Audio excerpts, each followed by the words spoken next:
Full saris ఇప్పుడు open చేద్దాం. ఇదంతా న్యూ స్టాక్, డోలా సిల్క్ ఉంది, ఎక్సెట్రా ఉంది. ఇప్పుడు ఇందులో కలర్ కాంబినేషన్స్ చూసేద్దామా.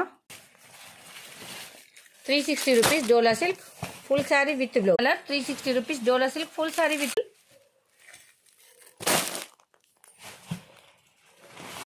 ఇది పర్పుల్ కలర్, కొత్త డిజైన్ వచ్చేసింది. ఇదైతే మనం ఇంతకుముందు లాస్ట్ వీక్ తెప్పించింది. Demand colour. This is also ash and black, new pattern, new design. Demand colour. Kalamkari. ఇవన్నీ డోలా సిల్క్ 360 రూపీస్ ఓన్లీ. చాలా బాగుందండి. ఇవన్నీ dola silk full sari with blouse only 360 rupees అండి. మీ శ్రీలక్ష్మి బుటిక్లో అన్బాక్సింగ్ వీడియో చూసారు కదా. కొరియర్స్ అయిపోయాక మళ్ళీ స్టేటస్ అప్డేట్ అయితే చేస్తాను నేను. ఇప్పుడైతే ఓపెన్ చేశాను స్టాక్ అనేది. Only 360 rupees full sari with blouse Dola silk మీ శ్రీలక్ష్మి బుటిక్లో.